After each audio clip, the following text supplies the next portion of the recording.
menyebabkan terjadinya stres. Ada dua faktor yang menyebabkan terjadinya stres. Yang pertama, faktor secara internal. Yang kedua, faktor secara eksternal. Untuk faktor secara internal itu disebabkan oleh adanya interaksi antara pikiran dengan tubuh. Bagaimana kita memandang suatu situasi atau suatu kejadian, apa makna atau arti yang kita berikan pada suatu situasi tersebut, apa yang kita percaya telah terjadi, dan apa yang kita katakan kepada diri kita sendiri. Misalnya Bapak Ibu, kita lagi jalan di suatu kegelapan, kemudian kita melihat bayangan hitam yang panjang dan melingkar. Gitu. Kemudian dalam pikiran kita punya persepsi itu, pemberian makna, ini pasti ular ini. Nah, itu contoh. Sehingga ketika kita mempersepsikan suatu situasi tertentu itu dan kita katakan itu ular, langsung muncul stres, tekanan, yaitu apa? Kita merasa takut dan lain sebagainya. Itu faktor internalnya yang jadi penyebab munculnya stres. Sekarang kalau faktor eksternalnya bagaimana? Faktor eksternal yaitu kejadian yang dipandang atau dirasa sebagai stresor. Contohnya misalnya, peristiwa meninggalnya pasangan hidup, itu pasti kita stresnya luar biasa. Itu faktor eksternal. Kemudian misalnya mengalami suatu perceraian, atau mungkin masuk penjara, atau sakit yang berkepanjangan, yang tidak sembuh-sembuh, seperti misalnya pasca stroke, seperti itu, atau mengalami pemutusan hubungan kerja dari perusahaan. Itu adalah faktor eksternal yang bisa memicu munculnya stres. Bapak Ibu, sebenarnya kalau ditelaah secara lebih mendalam, semua stres baik yang internal maupun eksternal itu disebabkan oleh emosi yang muncul akibat pemaknaan yang kita berikan terhadap suatu kejadian atau suatu peristiwa tertentu. Jadi saya ulangi bahwa semua stres itu pada intinya itu disebabkan oleh adanya emosi yang muncul akibat pemaknaan atau pemberian arti terhadap suatu kejadian atau peristiwa tertentu. Dengan demikian, sesuatu akan menjadi stresor atau penyebab stres itu bukan sepenuhnya itu bergantung pada pemaknaan yang kita berikan saja, tetapi bagaimana pemaknaan itu akan menghasilkan suatu emosi tertentu. Demikian. Nah, sekarang tadi Pak Pendeta Jar sudah menyampaikan ada namanya depresi. Kadang orang juga kurang pas ya membedakan antara stres sama depresi. Tetapi kalau ini tidak bisa dipahami dengan benar, itu bahaya juga. Yang namanya depresi tapi dikatakan stres juga bahaya. Kalau kita melihat dari konteks klinis, Bapak Ibu ya, orang yang mengalami depresi itu sering merasakan kesedihan. Dia putus asa. Itu orang-orang depresi. Sedangkan orang yang mengalami stres itu biasanya itu tidak merasa sedih. Namun dia merasakan ketegangan, mudah tersinggung, mudah marah, dan percaya bahwa mereka itu tidak bisa menghentikan atau tidak bisa berhenti atau tidak bisa menghentikan apa yang memicu kondisi yang sedang mereka alami itu. Jadi beda banget antara stres sama depresi sebenarnya. Nah, tubuh kita itu tidak bisa membedakan, Bapak Ibu. Tidak bisa membedakan antara stres yang disebabkan oleh faktor fisik dan yang disebabkan oleh faktor emosi. Kita akan lebih mengarah ke sananya, bahwa stres ya stres tetap. Oke, apapun yang kita rasakan secara emosi pasti juga dirasakan di tubuh fisik. Coba sih Bapak Ibu, kalau misalnya seperti orang lagi cemas, khawatir gitu ya, pasti ada sesuatu sensasi di tubuh fisik yang akan dirasakan. Paling sering kalau bicara tentang yang namanya kecemasan gitu ya, itu seputaran, kalau nggak di dada ya seputaran di area perut, begitu pencernaan. Makanya seringkali muncul kecemasan itu menjadi akar dari munculnya masalah asam lambung yang berlebih, kemudian adanya GERD atau sakit MA, dada berdebar-debar, keringat dingin keluar, tangan dingin, kaki dingin, seperti itu. Nah, yang namanya organ lambung sama usus itu Bapak Ibu, itu adalah dua organ tubuh yang paling sensitif terhadap stres, Bapak Ibu. Itu paling sensitif dan yang paling mudah terkena, yaitu timbul masalah itu. Kalau stres itu yang disebabkan oleh faktor emosi. Dan kedua organ inilah tempat di mana umumnya kita merasakan perasaan cemas. Ya di sana itu. Nah, sekarang kita masuk ke namanya kecemasan. Seperti apa? Kecemasan itu sebenarnya satu bentuk emosi, Bapak Ibu. Satu bentuk emosi, sama seperti halnya dengan emosi takut, marah, sedih, terluka, kecewa, benci, dendam. Itu adalah bentuk-bentuk emosi. Kecemasan dan juga perasaan khawatir itu adalah bagian dari emosi dasar yang namanya takut. Jadi anggap aja lah takut itu mboknya, anaknya itu kalau nggak khawatir ya cemas lah begitu. Biasanya orang kalau udah khawatir biasanya juga takut. Kalau udah takut ya biasanya juga cemas seperti itu. Definisinya sebenarnya begini Bapak Ibu, yang namanya takut itu adalah merasa sesuatu yang buruk akan terjadi di masa depan. Jadi sifatnya sebenarnya antisipasi loh sebenarnya. Sebenarnya perasaan cemas, takut, khawatir itu ada suatu antisipasi bahwa ada sesuatu yang akan terjadi di masa depan dan kita merasa tidak siap untuk menghadapi itu. Nah, jika merasa cemas atau khawatirnya itu biasa-biasa saja, justru sebenarnya bagus karena ini satu alarm, suatu sinyal bahwa ada sesuatu yang harus kita siapkan, ada sesuatu yang harus kita antisipasi agar apa yang kita takutkan di masa depan itu tidak terjadi. Tetapi yang jadi masalah itu kan kecemasan yang berlebih.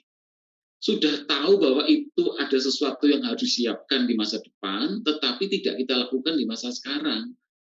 Sehingga, mohon maaf, ketika ada kecemasan berlebih itu artinya gini, kita sudah menyiapkan segala sesuatunya di masa sekarang untuk mengantisipasi sesuatu yang ada di masa depan. Tetapi meskipun ada antisipasi, perasaan cemas masih saja muncul. Ini yang bermasalah sekali. Kecemasan yang bermasalah itu seperti itu, Bapak Ibu. Tetapi saya katakan ya yang paling akhir, Bapak Ibu, ada berita positifnya begini. Saya akan mengutip sedikit dari jurnal di internasional, Bapak Ibu. Saya coba akan share screen sebentar. Sebentar, share screen.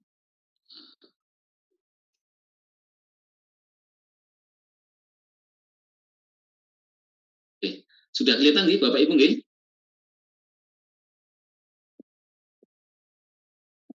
Sudah kelihatan, Bapak Ibu? Sampun? Sampun, Pak Teguh nggih? Sudah kelihatan. Nah, ini ada satu hal yang menarik ini terkait dengan jurnal internasional di Clinical Psychology and Psychotherapy. Ini berita baiknya sebenarnya. Ini ada judulnya The Role of Positive Belief About Worry in Generalized Anxiety Disorder and Its Treatment. Ini si Borkovic sama si Stephen ini yang menuliskan tahun 99. Mereka meneliti terkait dengan yang namanya kekhawatiran, kecemasan. Mereka teliti dengan luar biasa dan ini adalah jurnal ilmiah gitu. Bahwa dari semua hal-hal yang kita khawatirkan Bapak Ibu, ya, dari semua hal yang kita khawatirkan dalam hidup ini, sebenarnya loh, ketika kita jalani itu, 85% itu tidak pernah terjadi loh. Ingat Ibu, 85% itu tidak pernah terjadi loh kecemasan itu. Kekhawatiran itu nggak pernah terjadi. Yang benar-benar terjadi hanyalah 15%-nya saja. Tuh. Ini hasil penelitiannya tahun 99 seperti itu. Oke, sekarang kita melihat dari 15% hal yang kita khawatirkan itu benar-benar terjadi. Kita lihat berikutnya apa. Dari 15% kekhawatiran yang benar-benar terjadi, ternyata 79% itu dapat kita selesaikan loh kekhawatiran itu atau masalah yang timbul itu. Atau minimal kita mendapatkan pembelajaran yang berharga. Ada suatu kebijaksanaan yang kita dapatkan dari pengalaman tersebut. Hanya 21%-nya lah kekhawatiran yang terjadi itu tidak terselesaikan. Jadi kalau kita jadikan satu, sebenarnya hanya 3% loh Bapak Ibu. Dari semua kekhawatiran dalam hidup kita, itu hanya 3% yang benar-benar terjadi dan tidak bisa kita selesaikan. Ini adalah berita yang baik sebenarnya loh Bapak Ibu. Artinya apa? Ya untuk apa kita khawatir kalau kenyataannya itu 97% kekhawatiran kita itu tidak terjadi ataupun terjadi, tetapi kita bisa menyelesaikan kekhawatiran itu atau masalah yang timbul dari kekhawatiran itu. Ini satu yang penting dan ini sangat-sangat ilmiah Bapak Ibu karena masuk jurnal di internasional. Nah, sekarang saya akan menyampaikan satu hal yang lebih penting lagi terkait dengan apa yang tadi saya katakan stres itu. Stres kan menyangkut sensasi tubuh fisik dan juga emosi. Jadi selalu ada dua aspek yang pasti kena. Ketika kita stres, memang selalu berawal dari perasaan emosi dulu yang muncul. Ketika intensitasnya sangat kuat, emosi tersebut pasti akan mempengaruhi tubuh fisik. Loh Pak, saya nggak merasakan kok ada pengaruh dengan tubuh fisik. Ya mungkin intensitasnya belum begitu kuat. Tapi ketika sudah kuat, biasanya tubuh fisik pasti merespon. Dan ini yang menyebabkan masalah di tubuh fisik kita nantinya. Nah, sekarang saya jelaskan bagaimana suatu emosi itu muncul dan bagaimana emosi itu menjadi suatu masalah dalam suatu stres dan bagaimana kita menyelesaikan masalah tersebut sehingga kita bisa keluar dari stres itu sendiri. Nah, Bapak Ibu, semua kejadian yang kita hadapi dalam hidup ini awalnya itu netral loh. Sifatnya itu netral, tidak ada yang positif, tidak ada yang negatif. Kejadian itu kan kita bisa melihat dengan mata. Kemudian kita dengar dengan telinga, kemudian ada sensasi secara kinestetik, mungkin di kulit tubuh, atau penciuman, ataupun pengecapan. Apapunlah kejadian itu, ketika ditangkap oleh panca indera, semua informasi itu pasti akan diterima oleh pikiran kita. Oke, nah oleh pikiran itu, informasi itu pasti akan diberi makna atau arti, Bapak Ibu. Pasti, karena memang tugasnya atau fungsi dari pikiran adalah memberi makna atau arti. Ini artinya apa kejadian ini ya? Seperti itu. Nah, ketika pikiran sudah memberikan suatu makna tertentu pada suatu kejadian yang awalnya netral itu, misalnya maknanya bersifat positif, maka langsung muncul emosi positif, pasti muncul. Sebaliknya, ketika peristiwa itu dimaknai negatif, langsung muncul emosi negatif. Jadi Bapak Ibu bisa memahami sekarang dari mana perasaan tidak nyaman, dari mana emosi-emosi positif atau negatif itu muncul, dari mana emosi kecemasan itu muncul, dari pemaknaan suatu kejadian atau peristiwa. Seperti itu Bapak Ibu. Nah sekarang misalnya pemaknanya negatif, ada suatu kecemasan, dan itu mempunyai suatu intensitas Bapak Ibu, bisa diukur dari skala 0 sampai 10 misalnya gitu kan. Kalau 0 itu intensitasnya nggak ada, kalau 5 mungkin sedang-sedang, kalau 10 itu sangat-sangat luar biasa cemas ataupun luar biasa tinggi intensitas emosinya. Nah, ketika emosi ini sudah sangat-sangat tinggi, biasanya sudah menyerang tubuh fisik kita. Sudah menyerang itu pasti tubuh fisik kita. Ada sesuatu perasaan yang nggak enak di bagian tubuh kita, entah itu dari kepala, siapa Bapak Ibu yang suka migrain misalnya, itu ada faktor emosi yang sangat kuat itu. Dan leher belakang kaku-kaku, pundak kaku, dikasih koyo cabai yang banyak, ya nggak hilang itu, tetap aja kaku. Itu ada faktor emosi di sana yang sangat intens, sehingga bagian tubuh kita ada yang terasa tidak nyaman. Ketika emosi itu bisa dinetralkan, ketika emosi itu bisa dikeluarkan dari sistem psikis dan tubuh fisik kita, disitulah kita dikatakan sembuh sebenarnya Bapak Ibu. Sudah sembuh itu ketika kita kembali seperti awal, jadi intensitasnya sudah nol, itu namanya sembuh itu. Ketika kecemasan sudah hilang, ya sudah, sensasi tubuh fisik langsung hilang begitu saja. Enggak ada sisa sama sekali. Jadi sebenarnya dari semuanya ini memang yang menjadi biangkela di hidup manusia itu merasa sulit, susah gitu ya, itu hanyalah emosi saja. Tinggal emosinya apalah. Yang pasti emosinya pasti emosi yang negatif. Nah, sekarang saya akan menyampaikan yang paling akhir terkait dengan penyakit psikosomatis. Ini kan yang paling sering dialami oleh banyak orang. Dari mana saya tahu? Ya, karena memang inilah hasil penelitiannya demikian, bahwa yang namanya sakit psikosomatis, kalau dari katanya sendiri, psiko itu adalah mental atau emosi, soma itu fisik. Jadi sakit psikosomatis adalah sakit di tubuh fisik yang disebabkan oleh masalah emosi ataupun pikiran.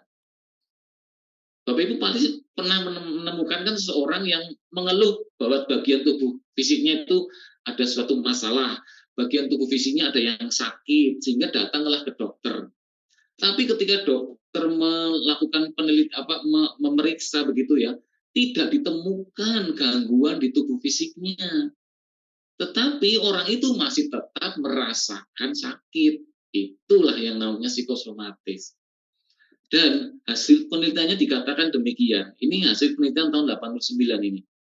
Ini juga dari American Journal of Medicine gitu ya. Si Kruke ini. Dikatakan bahwa 84% dari simptom-simptom ataupun dari keluhan-keluhan yang dirasakan oleh orang-orang di tubuh fisiknya itu tidak ditemukan loh adanya masalah di tubuh fisik itu sendiri. Jadi dari sekian banyak orang yang mengeluhkan lah bagian tubuh fisiknya itu bermasalah, itu loh 84% orang-orang itu nggak ditemukan masalah tubuh fisik. Artinya sangat besar banget loh Bapak Ibu, prosentase sakit tubuh fisik kita yang disebabkan oleh emosi itu gede banget loh, 84%. Makanya tidak jarang dokter justru hanya memberikan bukan obat kan ya, hanya memberikan kadang-kadang cuma suntikan cairan gula atau cairan apalah, vitamin atau apa. Karena dokter tahu bahwa ini bukan suatu masalah yang berkaitan dengan tubuh fisik. Meskipun pasien ini merasakan keluhan di tubuh fisiknya, tetapi ini masalahnya adalah ada di faktor emosi ataupun pikiran atau psikisnya yang bermasalah. Demikian Bapak Ibu yang bisa saya sampaikan dulu untuk di awal kita ngobrolnya. Ini hanya sebagai pengantar dari saya saja, demikian. Jadi bagaimana cara menanganinya? Ya jelas, bereskan emosinya aja langsung clear, itu semuanya masalah. Karena stres itu, tekanan mental itu sebenarnya yang menjadikan kita nggak nyaman, itu karena ada faktor emosinya. Cuma itu toh. Ketika faktor emosi itu dinetralkan, dikeluarkan dari sistem tubuh psikis dan juga tubuh fisik kita, selesai masalah. Sebagai penutup, saya akan kasihkan satu contoh kasus klien kami ya, yang saya bantu terapi ya. Klien ini adalah anak seorang pengusaha. Dia stres berat. Kenapa? Karena dia mendapatkan pelimpahan bisnis keluarga. Jadi usianya 31 tahun, dia mendapatkan pelimpahan bisnis keluarga dari ayahnya. Tetapi dia juga tahu bahwa bisnis ini ternyata masih meninggalkan hutang yang sangat besar. Awalnya anak ini nggak tahu, ketika dia dididik selama 4 tahun untuk mengurus bisnis keluarga ini, dia belum tahu. Ketika sudah mahir selama 4 tahun dan ayahnya sudah merasa bahwa ini anaknya sudah siap untuk melanjutkannya secara sendiri, barulah disampaikan kalau bisnis keluarganya masih menyisakan hutang di bank itu sekian puluh miliar. Langsung stres tuh anak ini. Dia nggak bisa kerja, dia nggak bisa melakukan apapun juga, kerjanya hanya duduk, bangun tidur, duduk, merokok, mainan handphone, ngopi, itu aja. Istrinya yang merekomendasikan kepada saya. Ketika saya bantu, ya saya cek, saya melakukan anamnesis, saya melakukan wawancara mendalam, apa yang menjadi masalah dari stresnya dia. Ternyata ada emosi yang intens. Satu, emosi terhadap bapaknya itu. Dia marah, dia benci. Kenapa kok harus hutang di bank sekian puluh miliar? Kalau akhirnya hutang itu harus ditanggungkan ke anaknya itu. Jadi ada perasaan marah dan benci dengan bapaknya itu. Yang kedua, ada emosi yang intens. Apa? Emosi takut, cemas, kalau tidak bisa nyicil ke bank, sehingga semua aset keluarga akan disita. Nah, dua emosi inilah yang saya bereskan. Saya bantu bereskan. Sebelumnya saya tanya, Anda tahu hutang itu? Tahu. Oke, kira-kira apa yang akan Anda lakukan dengan hutang itu? Saya nggak tahu, Pak. Saya stres, Pak. Saya nggak tahu bagaimana cara menyelesaikan hutang-hutang seperti ini. Jadi blank, nggak ada solusi sama sekali. Pikirannya kalut, nggak ada yang namanya pikiran jernih untuk memandang masalah ini dengan pikiran yang baik. Ketika dia mau saya bantu terapi, saya bereskan itu emosi marah dan benci pada bapaknya.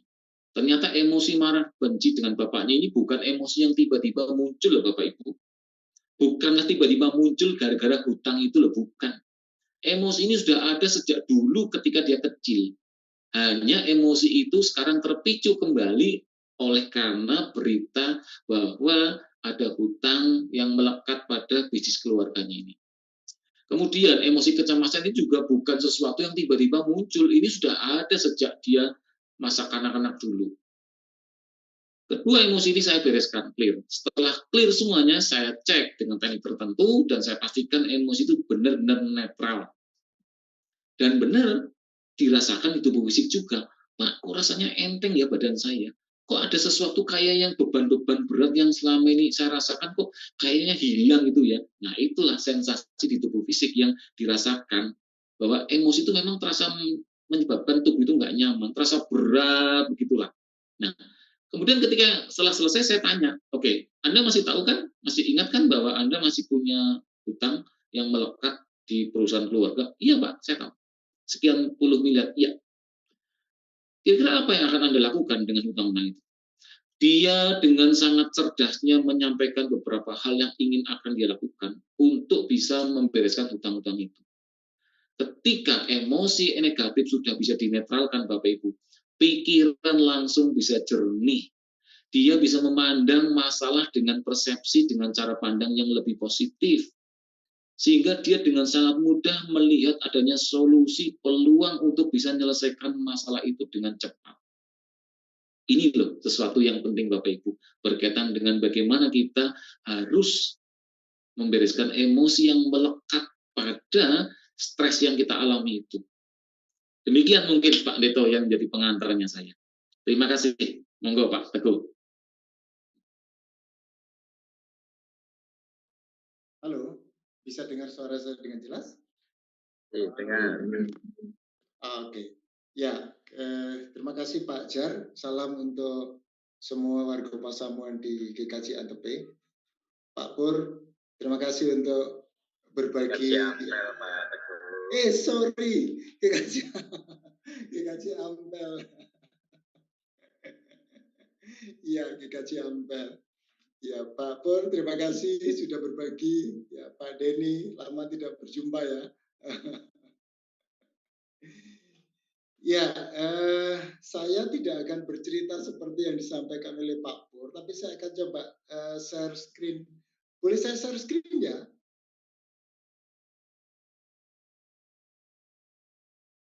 Ya, sudah munculkah share screen saya? Sudah Pak, monggo.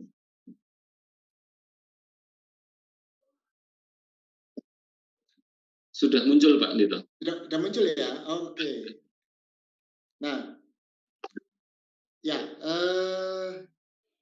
apa itu kecemasan dan stres saya tidak akan mengulang karena Pak Pur tadi sudah cukup banyak begitu ya menyampaikan terkait dengan itu. Ya, tapi saya akan mengajak kita semua begini.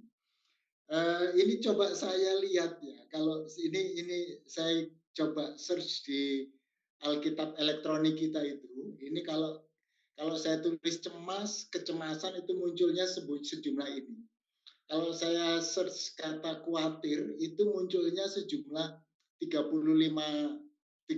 lah ya. Kalau saya search kata takut itu cukup banyak. Ya. Nah, dari Alkitab Perjanjian Lama, kemudian Perjanjian Baru, rupanya antara kata cemas, kecemasan, kemudian khawatir, kekhawatiran, ketakutan, ya, dan lain sebagainya itu berkelindang. Ya. Jadi ini satu dengan yang lain saling berkaitan. Ya. Nah, yang menarik adalah, Bapak Ibu, yang menarik adalah kalau ini saya hanya memberikan contoh dua aja. Ya. Kalau di Matius 6, ini tentang hal kekhawatiran, ini sudah hafal semua, begitu ya Pak Pendeta ya, dan Bapak Ibu sekalian.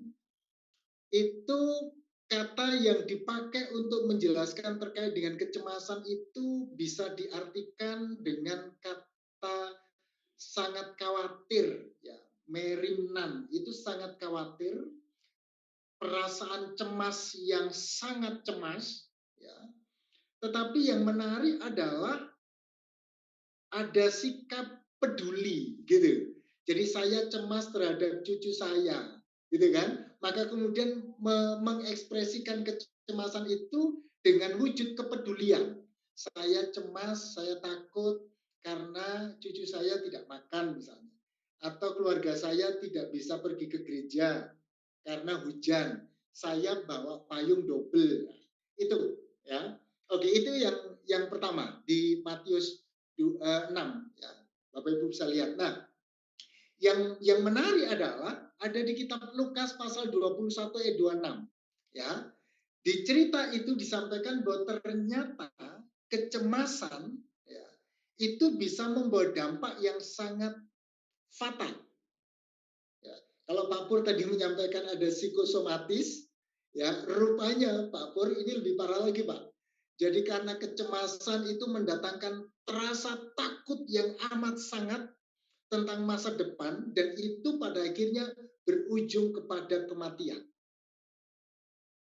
Ya, oke. Nah, bagi saya yang menarik adalah Bapak Ibu sekalian ini. Jadi kecemasan kalau kemudian saya hubungkan dengan stres, tekanan dan lain sebagainya itu punya makna positif dan punya makna negatif. Ya. Nah, cuman mana yang lebih besar ini? Yang lebih besar negatifnya atau positifnya? Gitu ya, tekanan-tekanan yang tadi itu, ya. Oke. Nah, ada beberapa pemahaman yang menurut saya perlu diluruskan. Biasanya ini stres. Dibilang tadi Pak Jaryono menyampaikan, oh karena kurang beriman. Ya kan begitu kan? Padahal dia rajin berdoa, misalnya.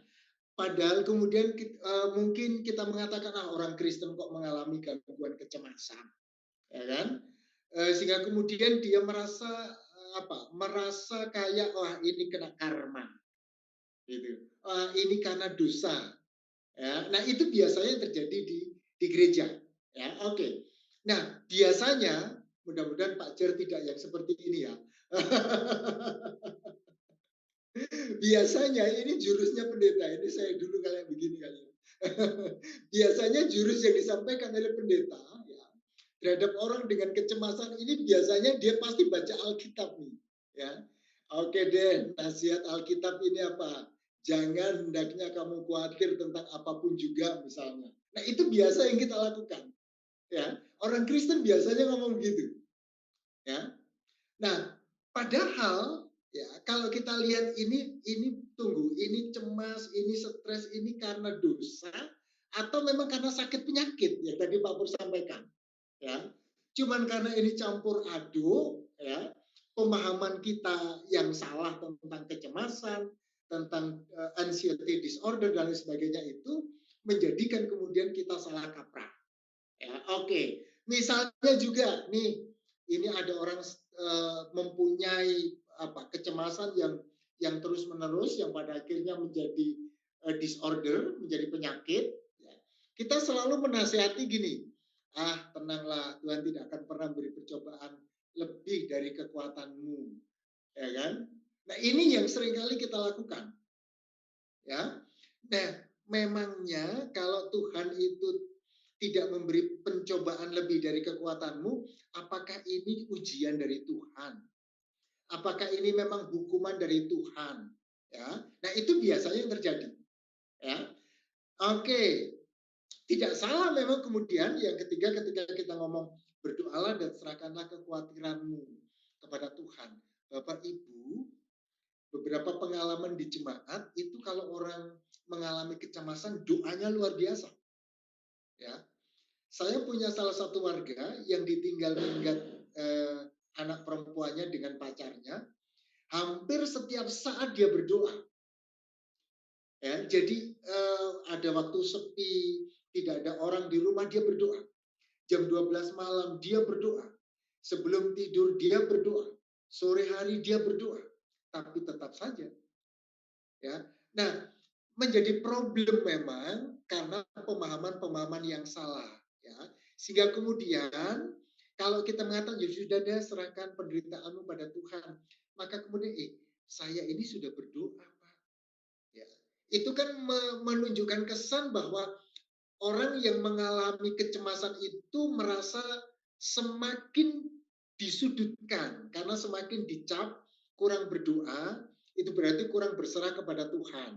Ya, itu biasanya. Nah, maka saran saya ini yang terbaik ini ya. Dan saya suka dengan model yang ini. bagaimana ketika kecemasan itu ada dalam kehidupan warga jemaat, gereja itu harus hadir. Ya, biasanya kita itu kan, saya paling suka dengan ayat ini Pak Pur, Pak Jaryono, Bapak Ibu, pergi ke rumah duka lebih baik daripada pergi ke rumah pesta. Itu menurut saya paling penting di situ. Ya, kenapa? Kalau ke pesta itu banyak orang mesti datang. Ya, itu mesti. Tapi kalau ke rumah duka, Bapak Ibu bayangkan saja misalnya ada peristiwa kematian, hari pertama, hari kedua, hari ketiga sampai dengan hari ketujuh itu masih ada saudara. Ya.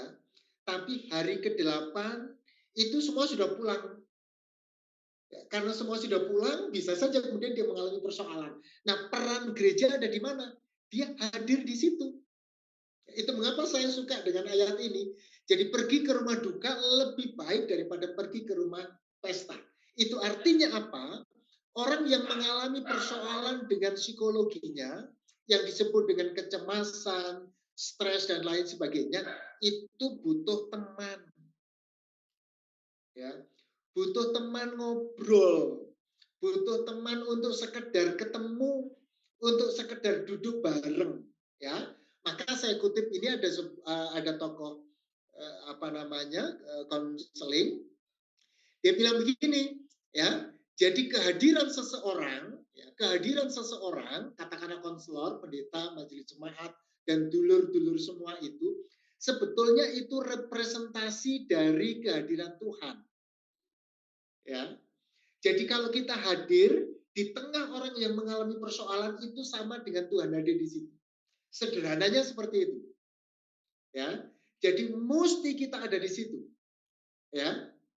Kenapa kita ada di situ? Karena Tuhan yang sudah berinkarnasi menjadi manusia. Maka Tuhan yang ada dalam rupa Yesus itu sekarang berganti Tuhan ada dalam rupa Bapak Ibu. Begitu. Ya. Oke, ini. Nah, cara efektif menghilangkan kecemasan, ya, Bapak Ibu, apa yang tadi disampaikan Pak Pur terkait dengan pikiran, ini ya. Jadi penyakit kecemasan itu berawal dari pikiran. Ya. Dengan kata lain, apa yang akan dipikirkan itu akan menentukan apa yang dirasakan. Saya nggak pergi ke tempatnya Pak Jaryono, pasti Pak Pendeta nggak ada di Kapanditan. Coba buktikan. Kalau Bapak Ibu pergi, meskipun sudah punya perasaan Pak Jar nggak ada, tetap pergi ya nggak ada betulan, misalnya begitu. Ya, jadi apa yang dipikirkan itu menentukan apa yang dirasakan. Ya, respon bias sekecil apapun yang dimulai dari pikiran, bisa memunculkan perasaan panik. Ya. Meskipun memang merubah pola pikir itu tidak gampang, Bapak Ibu, ya tidak gampang. Karena biasanya kalau di gereja, mohon maaf, kalau di gereja itu kalau sudah punya pikiran, ala Pak biasa ini kok kan begitu. Biasanya seperti ini ya sudah, seperti ini, gitu ya. Maka tidak mungkin akan berubah. Kalau sudah ke dokter A, itu harus ke dokter A, ya kan? Karena ada di otak ini, ya di otak ini kalau saya tidak ke Pak Pur, saya nggak sembuh, ya. Ya, meskipun di apa, di mana, pergi kemanapun, ya, kalau tidak ke Pak Pur nggak akan sembuh, misalnya. Itu karena pikiran kita. Ya, nah, saya mengutip ada di Filipi 4 ini, ya. Jadi kita belajar dari apa yang disampaikan oleh Paulus, Bapak Ibu. Semua yang benar, semua yang mulia, semua yang adil, semua yang manis. Nah, rupanya ini yang dipikirkan supaya apa? Supaya pola pikir kita ini berubah. Ya, oke. Itu yang pertama. Yang kedua, kayaknya ini ciri khas orang Kristen. Bapak Ibu, ini penelitian yang pernah dilakukan, ya.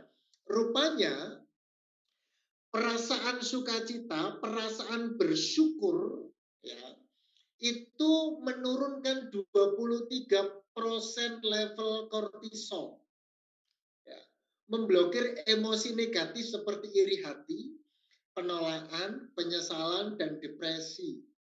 Bersyukur akan memberikan emosi positif yang mengaktifkan dopamin, Hormon yang bertanggung jawab untuk membuat seseorang merasa senang. Alah, matur nuwun lah, oh iki berkah Gusti kan begitu. Ya, seberapapun. Oke. Yang ketiga, Bapak Ibu. Mungkin Bapak Ibu yang sepuh misalnya kalau ada problem misalnya sambil nyanyi begitu ya. Sambil rengeng-rengeng, kalau di Jawa Timur itu sambil gadang apa namanya, kayak kartoloan begitu loh, menyanyi begitu ya. Ya, jadi berdoa merenungkan firman Tuhan ya. Nah, penelitian yang dilakukan oleh Oregon State University, dia mengatakan begini, bahwa spiritualitas seperti doa, membaca Alkitab akan membantu seseorang dalam mengatur emosinya. Sehingga kebiasaan kesehatan itu biasanya menjadi lebih baik dan akan terbangun. Rupanya di situ. Jadi berdoa, merenungkan firman Tuhan itu akan membantu kita. Dan apa yang kita nyatakan, apa yang kita harapkan itu, Filipi 4 itu nyatakanlah keinginanmu itu dalam doa. Nanti kita bisa diskusi. Nah, Bapak Ibu, yang keempat ini Bapak Ibu kalau cemas ya, rupanya hadir di ibadah minggu, hadir di ibadah keluarga, atau hadir di tengah-tengah masyarakat itu menjadi kekuatan tersendiri. Ya, coba kalau kita ke gereja ketemu teman, kita ngobrol, ya, kita sharing, kita memperoleh kekuatan. Kenapa? Karena ada dukungan emosional di tengah-tengah gereja sebagai sebuah persekutuan. Ya. Maka saya mengutip di kitab Ibrani itu, ya, janganlah menjauhkan diri dari pertemuan-pertemuan ibadah. Nah, di situ kekuatannya, kita bisa saling menghibur. Ya, oke. Yang kelima, saya pikir ini menarik. Butuh refreshing lah ya. Jadi biasanya kalau saya memberikan nasihat kepada warga jemaat, Bapak Ibu kayaknya butuh refreshing deh. Pergi aja deh kalau ada persoalan dengan suami istri, coba pergi menginap di mana, udah anaknya nggak usah diajak, pergi saja berdua, ngobrol berdua, ya. Kenapa? Jadi merawat diri itu sangat besar maknanya, ya. Kita rawatlah emosional kita rawat misalnya fisik kita, ya kita rawat, kita mengatur pola makan misalnya, kita memberanikan ini sudah kadung ngomong iya, mau ngomong iya nggak enak, mau ngomong tidak juga sungkan, ya kan? Tapi karena kita sudah akrab, kita ngomong iya. Tapi ketika kita ngomong iya, muncul stres. Pak Jar ngambil duitnya Pak Jar. Misalnya, sebetulnya nggak maunya ini ingin barutang orang disaur kok saya tang meneh. Tapi karena saking dekatnya diberikan pinjaman. Ketika memberikan pinjaman malah stres. Ya. Stres kenapa? Karena yang dipikirkan bingi gak nyaur saiki utang meneh dan begitu seterusnya. Maka merawat diri itu bisa bolehlah kita ngomong tidak. Gitu kan? Nah, ini penting, ya. Jadi ini ya, Bapak Ibu, ini 5 hal ini cara efektif untuk menghilangkan kecemasan dan stres, ya. Merubah pola pikir, bersyukur, berdoa dan merenungkan firman Tuhan. Yuk selalu hadir dalam kegiatan-kegiatan gereja dan masyarakat. Dan yang kelima, jangan lupa merawat diri.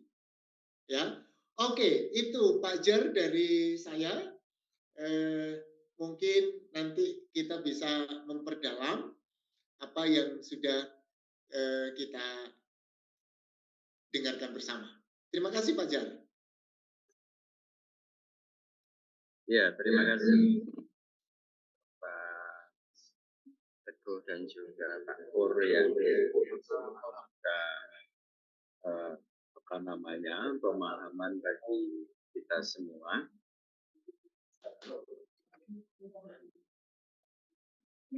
Ini adalah kecemasan, stres itu seringkali dipengaruhi oleh masa lalu kita. ataupun juga masa depan kita. Gitu. Hingga pernah begitu ketika saya mengungkapkan tentang apa yang kita lakukan saat ini yang menjadi sikap kita kepada siapapun itu kan dipengaruhi oleh masa lalu. Lantas kemudian ada yang mengatakan, wah ini sakit jiwa begitu ya. tapi melalui ya kita percakapan di malam hari ini memang kecemasan, stres menjadi sesuatu hal yang apa namanya lumrah terjadi begitu dalam kehidupan kita, meskipun kita berusaha untuk mengingkarinya begitu ya. Nah, kita akan buka apa namanya warga jemaat ataupun yang ada di Zoom meeting. Saya akan menyapa, terima kasih Pak Geni itu dari GKJW Keraksaan Probolinggo yang sudah hadir bersama-sama dengan kita. Terima kasih untuk waktunya. Mungkin nanti boleh jikalau mau mengungkapkan apa namanya pandangannya juga dipersilahkan. Mungkin dari jemaat yang berkumpul dulu ada yang mau disampaikan? Gitu. Oh Pak Jar, saya mau sedikit memberikan dari apa yang dipaparkan Pak Pendeta itu banyak sekali hal benang merahnya dengan apa yang kami pandang selama ini sebagai praktisi hipnoterapi, Pak ya. Yang pertama tadi bahwa yang terakhir bagaimana cara membereskan cemas sampaikan itu ada yang dikatakan merubah pola pikir sama berdoa, ya kan tadi. Nah itu memang benar itu. Bagaimana caranya kok bisa sih merubah pola pikir dan berdoa itu? Caranya begini, ingat tadi bahwa yang jadi masalah ketika kita stres itu adalah emosi. Okay? Emosi itu muncul karena pemaknaan yang kita berikan terhadap suatu peristiwa atau kejadian tertentu atau terhadap suatu masalah yang sedang kita hadapi. Nah, dengan berdoa itu khusyuk begitu ya, itu akan merubah cara kita memandang masalah loh. Berubah itu cara pandangnya. Saya sering banget ya beberapa kali saya membantu klien itu hanya dengan konseling saja loh. Yang namanya konseling itu bagi kami itu merubah, menggeser pola pikirnya dia, cara dia memandang masalah itu kita geser. Kenapa? Karena kami tahu bahwa yang namanya biangkala di emosi itu munculnya dari pemaknaan, cara pandang kita terhadap suatu masalah gitu loh. Ketika cara pandangnya kita geser, dia akhirnya ngomong gini, oh iya Pak ya, ngapain ya aku harus melihatnya dengan cara seperti itu? Iya, enak dengan cara seperti ini. Iya, kok dari dulu kok nggak kepikiran Pak ya? Ya iyalah. Ketika sudah seperti itu, saya tanya gimana perasaan Anda kalau cara Anda memandang masalah itu dengan cara pandang yang baru ini? Ya biasa-biasa saja Pak. Gitu loh. Nggak ada emosi yang membuat dia merasa tertekan. Dan saya lanjutkan, oke kalau demikian bagaimana Anda melihat masalah itu? Apakah Anda sudah punya solusi enggak? Iya Pak, saya bisa melakukan ini, saya bisa melakukan itu. Nah, itu loh benang merahnya, bahwa betul merubah, membereskan kecemasan ini benar dengan cara berdoa ataupun dengan cara merubah pola pikir, melalui jalur merubah pemaknaannya gitu loh. Cara pandang terhadap suatu masalah itu yang dirubah. Itu satu poin yang bagus banget itu. Jadi saya setuju memang benar dengan cara berdoa dan merubah pola pikir itu betul. Cuman nyuwun sewu gitu. Kadang orang Kristen itu begini loh. Berdoanya itu nggak khusyuk itu loh. Jadi masalah gitu loh. Jadi berdoanya itu banyak ke arah formalitas. Saya kalau di seminar sering kali tanya gini, oke Bapak Ibu udah tahu kan bahwa pikiran ada dua, pikiran sadar sama pikiran bawah sadar. Pikiran sadar itu dengan logika, pikiran bawah sadar itu dengan imajinasi. Saya sering tanya, kalau Bapak Ibu berdoa, pikiran mana yang Bapak Ibu gunakan? Yang gunakan itu bukan pikiran sadar loh. Bawah sadar kita gunakan. Kenapa? Karena bawah sadar itu sifatnya imajinasi. Kan ketika tutup mata, kita berdoa, pasti ada imajinasi di pikiran kita kan. Entah itu gambaran kita lagi menghadap Tuhan Yesus atau apalah gitu kan.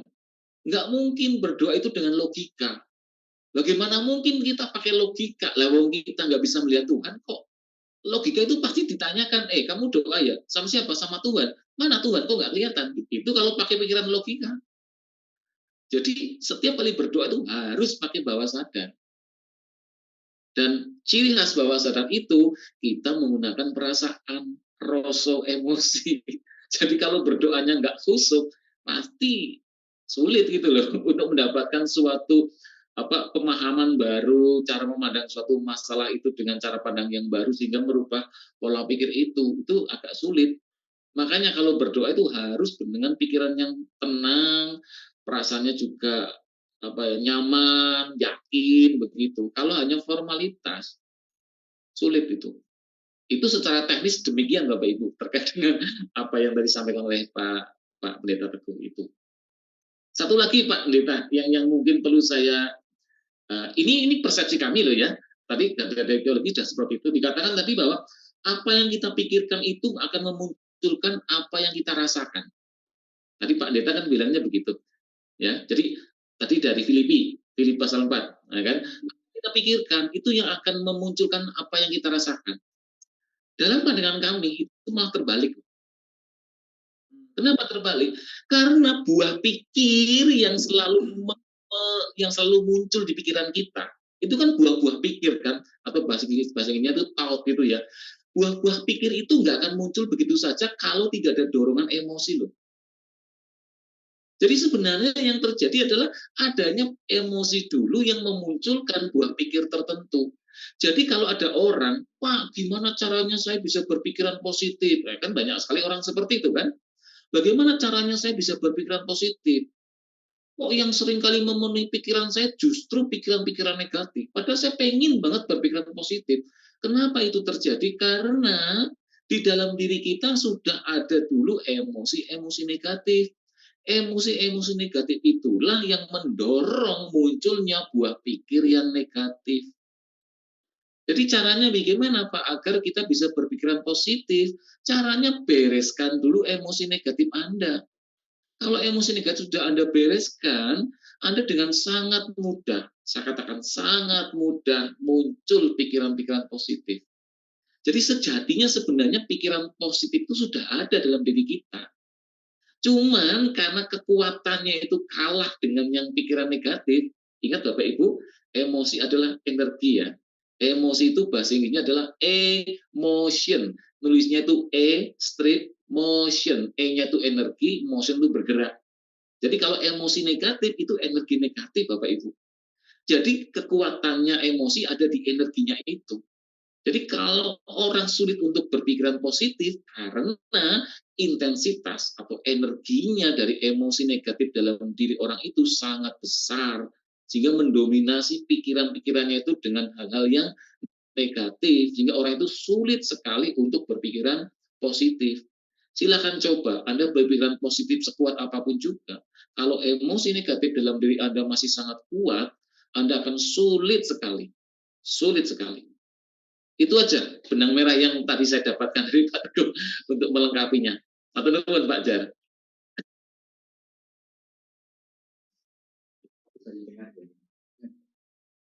Ya, silakan Bapak Ibu jemaat jika ada yang mau menyampaikan.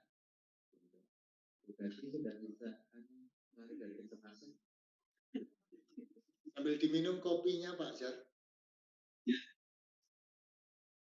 Saya dengar dari sini.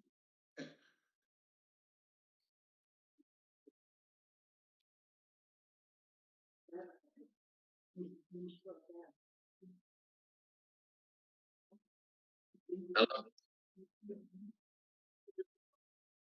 Silakan. Yang akan bergabung. Kalau belum ada, saya akan menanggapi apa yang disampaikan Pak Jar tadi bagus banget bahwa kecemasan itu berasal dari masa lalu, nggih, Pak Jar tadi, nggih. Nah, ini adalah cerita nyata. Banyak sekali klien-klien yang saya bantu berkaitan dengan masalah kecemasan. Pasti saya awalnya tanya dulu gini, Ibu ada nggak sesuatu masalah di masa sekarang yang membuat Ibu merasa cemas atau khawatir atau takut? Nggak ada, Pak. Saya tuh loh nggak ada masalah di masa sekarang gitu loh. Anak-anak saya baik-baik saja, keluarga saya juga oke. Nggak ada Pak masalah yang saya pikirkan di masa sekarang. Tapi kenapa kok perasaan cemas itu ada Pak Pur? Itu sering banget saya temukan. Saya nggak merasa kaget Pak. Benar yang disampaikan Pak Jar tadi bahwa kecemasan yang dirasakan di masa sekarang ini itu bukan berasal dari masalah yang terjadi di masa sekarang, tetapi itu berasal dari masalah di masa lampau dulu, khususnya waktu kita anak-anak. Karena emosi itu, salah satunya emosi kecemasan itu, emosi itu sifatnya kayak bola salju Bapak Ibu. Bola salju dari puncak gunung, ketika awal di puncak gunung, bola salju itu ukurannya sebesar bola kasti lah gitu ya. Ketika dia menggelinding, menuruni lereng gunung, seiring dengan perjalanan hidup kita, bola salju itu semakin besar atau semakin kecil? Pasti semakin besar. Itulah sifat emosi seperti itu. Jadi ketika emosi itu sudah semakin besar dengan seiring perjalanan hidup kita, ada kalanya emosi itu sudah sangat besar sekali dan akhirnya meledak. Boom! Itulah kondisi di mana yang tadi saya ceritakan, seorang ibu itu, dia nggak punya masalah di masa sekarang, tetapi tiba-tiba perasaan cemas itu muncul. Itu berasal dari masa lalu, di mana intensitasnya sudah gede. Jadi sebenarnya kita itu di dalam diri kita loh ya, itu menyimpan kayak bom waktu emosi loh Bapak Ibu, yang sewaktu-waktu bisa meledak kapanpun gitu. Ketika intensnya udah sangat besar, itu akan meledak dengan dirinya. Dan satu pemahaman yang keliru ya ini, dan orang-orang banyak sekali memegangnya ini. Coba sih Bapak Ibu kan pernah dengar kayak gini, udahlah biarlah waktu yang akan menyembuhkan luka batinku.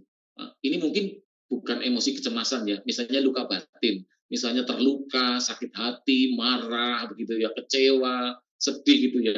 Kan ada orang yang ngomong gini, udahlah biarlah waktu yang akan menyembuhkan luka batin saya. Ini salah besar Bapak Ibu. Nggak ada ceritanya, emosi itu akan hilang dengan sendirinya seiring berjalannya waktu. Nggak ada ceritanya. Emosi itu seperti bola salju. Semakin lama, semakin besar. Emosi apapun yang sifatnya negatif tidak akan bisa hilang begitu saja seiring berjalannya waktu. Hanya bisa hilang dengan upaya secara sadar. Sadar untuk melepaskan itu di ranah bawah sadar, kami sangat maklum sekali bahwa emosi itu hampir sebagian besar itu dari masa lalu kita yang belum terselesaikan. Seperti itu. Itu dulu Pak Pendeta Jar.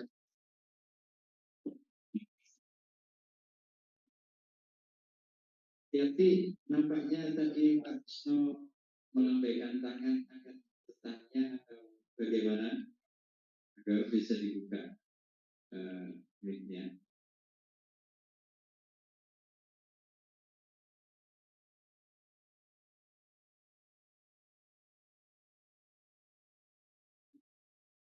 Tidak ada. Katanya tidak.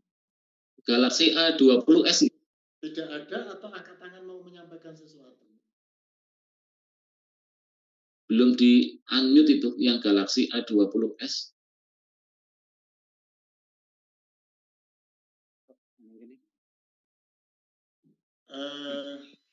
Mungkin kasih nutul dulu Pak Jan, nutul monitornya dulu.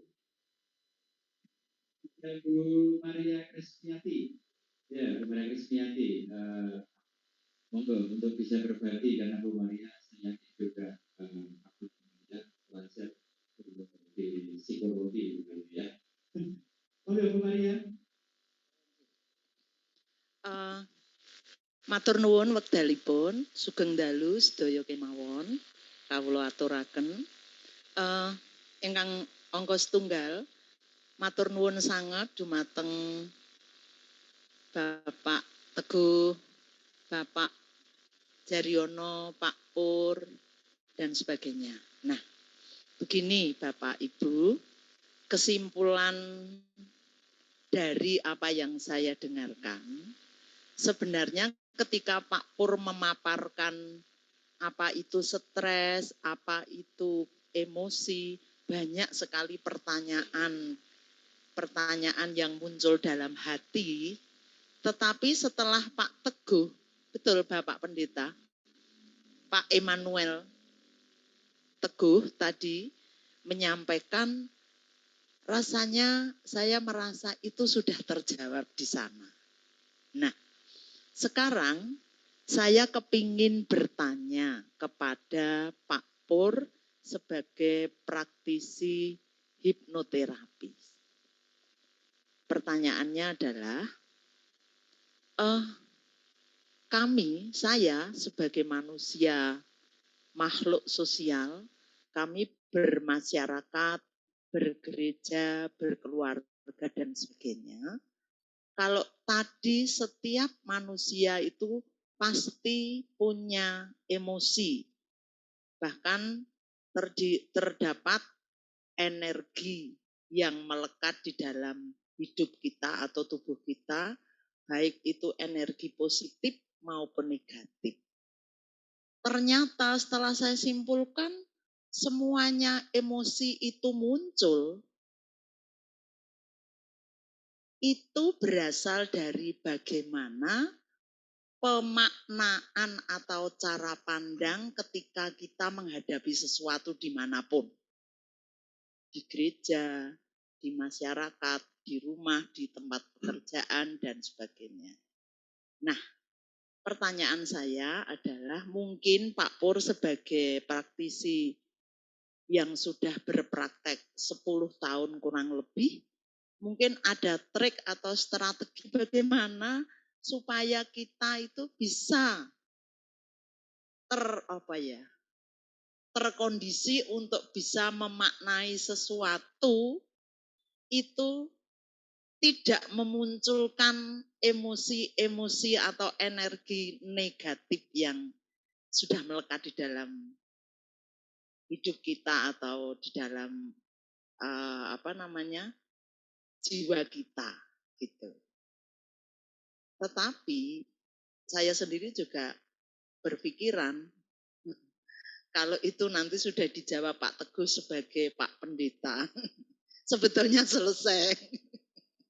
Tetapi secara strategi yang sering mungkin bisa dilakukan atau yang sudah Pak Pur sarankan kepada klien Pak Pur, mungkin bisa ditularkan kepada kami supaya kami senantiasa bisa memandang sesuatu atau punya cara pandang yang bisa memunculkan emosi atau energi positif.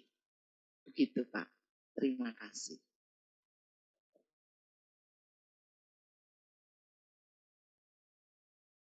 Oke, terima kasih Bu untuk pertanyaannya. Ini pertanyaannya bagus banget ini. Jawabannya sebenarnya simpel Bu. Bagaimana caranya itu agar kita bisa memandang suatu masalah di masa sekarang itu dengan cara pandang yang lebih positif gitu ya, sehingga yang muncul adalah emosi positif. Caranya mudah, yaitu dengan kesadaran diri Bu. Cuma masalahnya tidak setiap orang tuh bisa mempunyai kesadaran diri yang baik. Kenapa? Karena kekuatan emosi itu luar biasa banget. Itu jawaban singkatnya seperti itu Bu. Oke. Kembali lagi, kalau Ibu sudah merasa nyaman dengan jawaban dari Pak Pendeta Teguh itu ya, itu baguslah. Sebagai orang Kristen memang demikian. Tapi yang sering banget saya sampaikan kepada klien saya, khususnya yang beragama Kristen ya, bahwa cara Tuhan untuk menolong umatnya itu seringkali dengan cara yang alamiah loh. Dengan cara alamiah. Meskipun banyak orang Kristen yang meminta ini jawabannya dengan cara instan. Bahasanya kita tuh mujizat. Tapi Tuhan itu saya meyakini banget itu lebih suka membantu umatnya untuk menjawab doa itu dengan cara yang alamiah. Artinya apa alamiah? Artinya itu dengan mempergunakan orang lain atau sesama lain gitu. Agar antara orang lain itu ada saling tolong menolong di dalamnya. Itu yang saya pahami, itu yang saya imani sebenarnya. Makanya tadi Pak Teguh sempat nyindir bahwa banyak orang yang banyak berulang kali berdoa gitu ya. Tetapi orang itu kadang nggak mau melihat bahwa jawaban doa itu sudah ada melalui mungkin perantaran sesamanya begitu. Ini juga yang saya yakini Bapak Ibu, siapapun klien yang datang pada saya mengimani, saya meyakini bahwa orang ini adalah suruhan dari Tuhan. Saya harus membantu orang ini karena saya dijadikan sarana untuk menolong orang ini. Makanya di awal saya pasti tanya kalau dia orang Kristen, apakah Bapak Ibu meyakini bahwa saya adalah salah satu cara Tuhan untuk menolong masalah Bapak Ibu? Ketika jawabannya iya, itu 50% sudah sembuh itu. Seperti itu. Tapi kalau dia nggak meyakini, sulit loh sebenarnya. Seperti itu. Nah, disinilah yang tadi saya Ibu tanyakan itu ya. Jadi begini, detailnya begini Bu. Bagaimana cara kita merubah cara pandang ataupun pemaknaan terhadap suatu peristiwa itu dengan kesadaran diri kita? Saya berikan ilustrasi begini. Misalnya gini, ketika kita lahir ya di dunia ini, kita itu hanya membawa dua rasa takut loh. Hanya itu toh, yaitu takut dengan suara keras, yang kedua takut dengan tempat yang tinggi atau takut jatuh. Cuma dua itu toh ketakutan kita. Ketakutan-ketakutan selain dua itu adalah ketakutan yang tanpa sadar kita pelajari sejak kita lahir sampai sekarang. Contoh misalnya takut dengan kecoa. Ada kan kadang-kadang orang yang fobia dengan kecoa, kalau lihat kecoa reaksinya luar biasa dia kan, bisa lari, bisa naik ke meja atau ke kursi gitu loh, histeris sana sini seperti itu.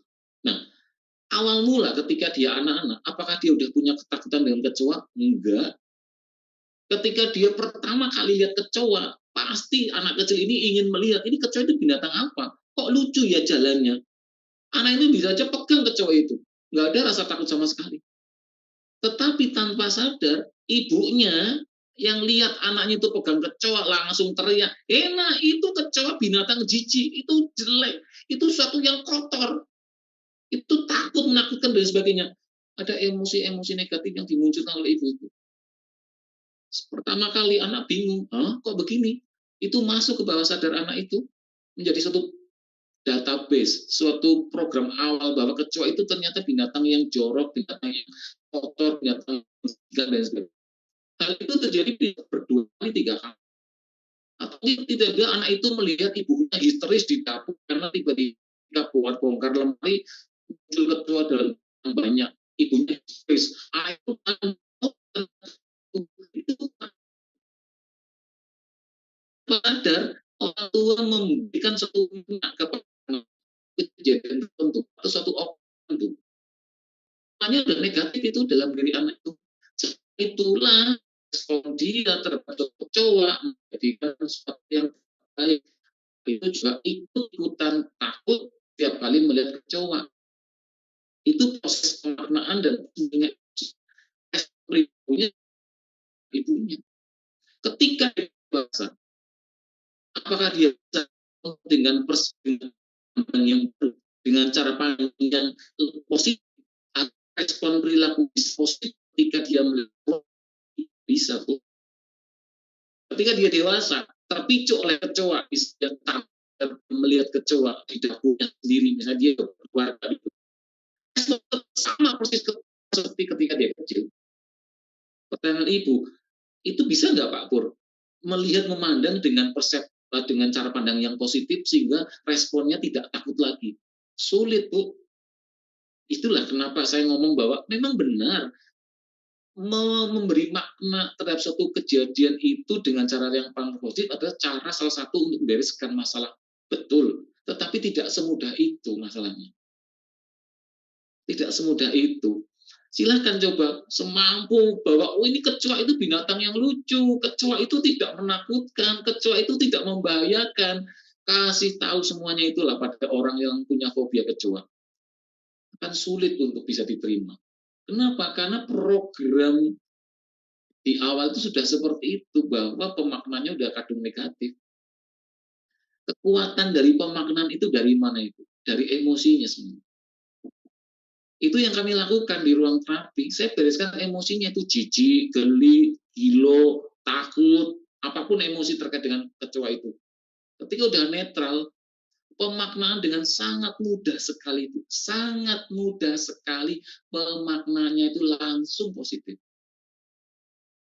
Karena apa? Karena kekuatannya sudah dinetralkan, yaitu emosi negatif itu.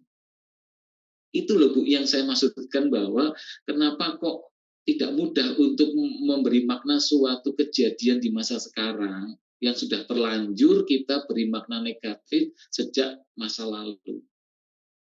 Sementara itu dulu Bu yang bisa saya sampaikan. Monggo kalau mungkin Pak Teguh atau Pak Jar bisa ngomong. Ya, boleh Pak Jar? Oh ya, oke, terima kasih Pak Pur dan Bapak Ibu semuanya. Bapak-bapak, kalau istrinya ngomel itu rasanya gimana? Maaf. Kalau ke anak-anak, kalau ibu lagi ngomong ribut pagi-pagi baru bangun gitu, sudah dari ujung selatan ke ujung utara, dari barat ke timur gitu, rasanya gimana? Nah gini, saya mengajak warga saya itu memahami begini terkait dengan pemahaman. Ketika saya menjadi pendeta jemaat, kalau saya di gunem itu apa? Dibicarakan gitu ya. Kalau saya dirasani itu digunjing begitu, pasti kemudian saya akan merasa bahwa pasti pikiran awal saya, mereka yang membicarakan saya itu tidak suka dengan saya. Itu pikiran normal, maksud saya pikiran umum. Gitu ya. Nah, pikiran umum yang terjadi seperti itu. Nah, terkait dengan bagaimana cara melihat persoalan itu, bisa nggak kemudian kita melihatnya dalam perspektif yang berbeda? Kalau misalnya warga jemaat sedang membicarakan saya, itu sebetulnya mereka sedang memperhatikan saya. Begitu. Mungkin tadi saya bangunnya kesiangan, sehingga saya datang terlambat. Maka warga jemaat saya kemudian mempergunjingkan saya. Ya. Jadi di awal memahami bahwa memperbincangkan seseorang itu selalu berkonotasi negatif karena ngerasani, tetapi sekarang coba kita geser. Ya. Itu dimaknai sebagai bagian dari perhatian seseorang atau perhatian komunitas, perhatian warga jemaat terhadap orang yang sedang dibicarakan.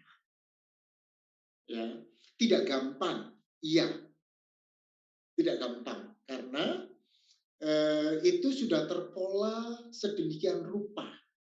Jadi kebiasaan kita di tengah masyarakat yang namanya mempergunjing atau membicarakan seseorang itu berkonotasi negatif, iya. Tetapi kemudian ya, ketika kita mencoba untuk memberikan pemahaman, ya, itu dengan cara positif, maka akan muncul energi yang tadi Pak Pur bilang, muncul energi positif di situ. Karena tidak lagi merasa perasaan mau mereka ngapain kok ngomong tentang saya dan lain sebagainya, ya. Tidak lagi seperti itu. Ya. Nah, itu yang mesti kita lakukan, ya. Itu yang pertama. Yang kedua, Bapak Ibu, tidak jarang saya nggak ngerti, mudah-mudahan di GKJ Ampel tidak terjadi ya Pak Jar ya. Kalau misalnya ada keluarga yang merasa berat bebannya, ada keluarga yang lain ngomongnya begini Bapak Ibu, ah susahmu kuwi saku kuku begitu. Gitu. Itu susahnya masih sekukuku. Nah itu yang seringkali terjadi. Artinya apa? Orang itu seringkali mengukur tingkat kecemasan itu karena pengalaman diri. Ya, satu keluarga kalau hari ini nggak punya beras itu cemasnya minta ampun. Besok mau masak apa itu cemas, pusing, bingungnya minta ampun. Tapi ada keluarga yang lain yang tidak punya beras santai saja. karena besok bisa ke warung, kan begitu ya Pak Jar ya. Nah, tapi problemnya adalah kita seringkali mengukur kecemasan itu dengan ukuran-ukuran tertentu. Ya. Sehingga kita mengatakan dia lembek, dia mudah putus asa, saya kuat, saya lebih baik dari mereka. Itu yang terjadi. Padahal yang ketiga adalah itu menggambarkan begini. Setiap orang mempunyai kemampuan yang berbeda untuk mengatasi kecemasannya. Ya. Jadi kalau hari ini saya stres, nanti malam saya tidur, besok pagi selesai. Mungkin saya begitu. Kalau saya diomeli jemaat, ya udah, saya punya persoalan dengan siapapun, sesulit apapun, sebesar apapun persoalan jemaat, maaf Bapak Ibu, di kursi pun saya tertidur. Nggak mungkin saya tidak tidur sampai pagi mikirkan sesuatu, nggak mungkin. Karena itu menurut saya, itu kebiasaan saya. Tapi jangan disamakan dengan orang yang kalau punya beban sedikit itu nggak bisa tidur. Ya, jadi kita nggak boleh memposisikan sama. Oh, kamu harus tidur. Itu kan baik untuk kesehatanmu. Nggak bisa. Ya. Nah, problemnya di situ. Ya. Dengan begitu, kalau kita sudah mengetahui, oh Pak Teguh ini rupanya mudah stres, mudah cemas. Oh Pak Jaryono ini misalnya beliau punya daya kemampuan yang lebih baik. Sebesar apapun problemnya dia tetap tegar. Ya, misalnya seperti itu. Nah, itu mengapa kemudian kita butuh pendekatan yang berbeda. Gitu. Jadi butuh pendekatan yang berbeda antara satu orang dengan orang yang lain. Ya. Kalau misalnya saya mendampingi satu keluarga yang hari ini sangat mengalami problem kecemasan, kekhawatiran yang amat sangat, bahkan kemudian dia mengalami schizophrenia misalnya, itu bisa berbeda dengan orang yang dengan jemaat yang lain yang mungkin gejalanya sama. Gejalanya sama tapi tidak sama persoalannya. Jadi saya nggak boleh menyamakan obatnya. Kalau ini nyun sewu obat A, gejalanya sama-sama demamnya, sama-sama gigilnya. Tapi yang ini ternyata infeksi lambung. Yang ini ternyata sakitnya hanya demam pilek biasa. Tapi kan gejalanya sama-sama demamnya. Ya, maka hemat saya adalah mari kemudian kita mencoba untuk melihat ngobrol dulu begitu ya. Butuh pendekatan yang berbeda karena kalau pendekatan-pendekatan berbeda ini nanti kita akan bisa mencoba melihat oh ini begini. Oh ini seperti ini. Ya, oh, ini seperti ini. Dengan begitu maka kita tidak mudah menghakimi oh lo stres. Oh kamu tidak enggak, tapi dengan baik dengan sangat jeli kemudian kita bisa menemani siapapun yang mengalami persoalan itu. Ya, mungkin tambahan saya seperti itu. Mudah-mudahan membuat panjenengan tidak puas sehingga memunculkan pertanyaan lagi gitu ya. Iya, begitu Pak Jar.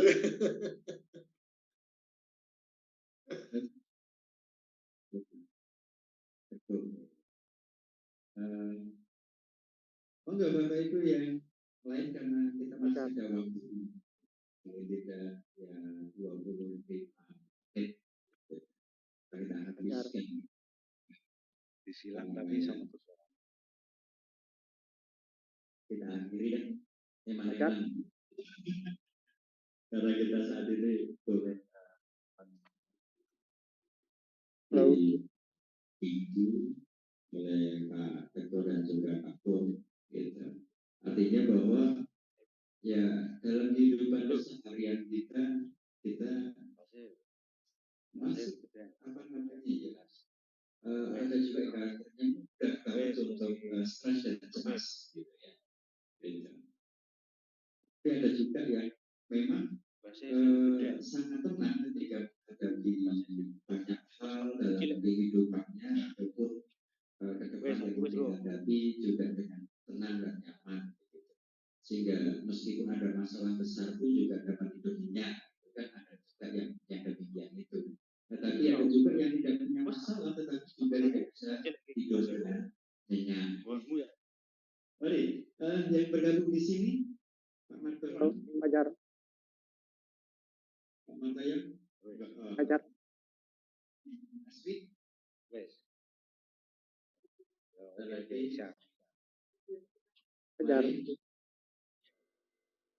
Fajar yang di Galaxy J6. Ya.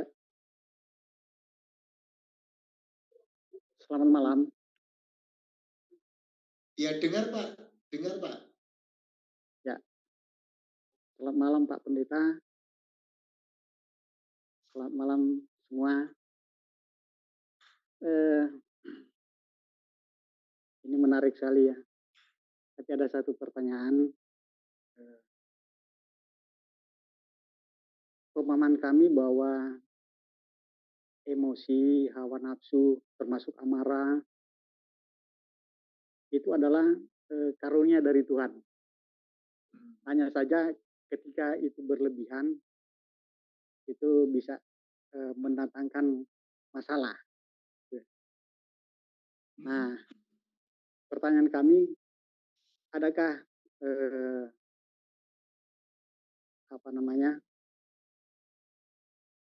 cara-cara yang sederhana atau praktis untuk kita mengelola atau mengontrol emosi, hawa nafsu, bahkan kemarahan yang terlalu berlebihan? Itu pertanyaan kami. Mungkin bisa disampaikan oleh Pak Purnomo atau yang lainnya. Hanya sederhana saja. Ya. Itu Pak, terima kasih. Iya, ini pertanyaannya bagaimana mengelola emosi khususnya negatif Pak G. Ya. Kalau dari kosakatanya, sebenarnya saya kurang begitu suka dengan kata mengelola. Kalau mengelola itu artinya bisa di kanan kan, bisa di kiri kan atau apalah. Jadi kayak yang giring bola itu loh, kanan kiri kan gitu.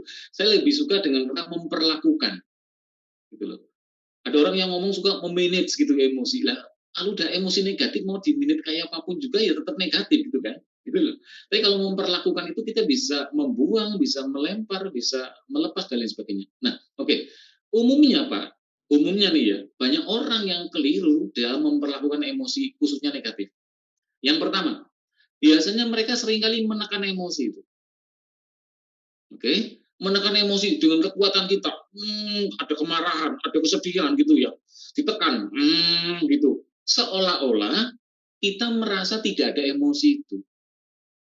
Mirip dengan upaya kayak kita menyangkal gitu loh. Tidak mau mengakui bahwa kita itu sebenarnya lagi marah gitu loh. Kita berusaha menekan ke bawah sadar. Ingat, cara ini cara yang keliru. Analoginya begini, bayangkan di sebuah ember yang besar, kita letakkan bola voli. Kemudian bola itu adalah emosinya ya, kita tekan dengan tangan Bapak Ibu. Masuk ke dalam air. Seolah-olah bola itu nggak kelihatan, seolah-olah emosi itu nggak ada.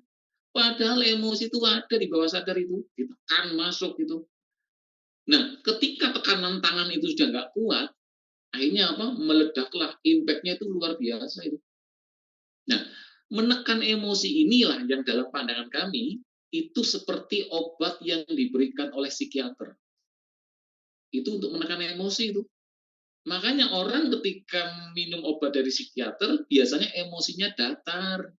Seolah kayak tidak ada masalah. Cemasnya nggak kelihatan, tapi dia hambar. Seolah kayak robot karena nggak ada rasanya sama sekali.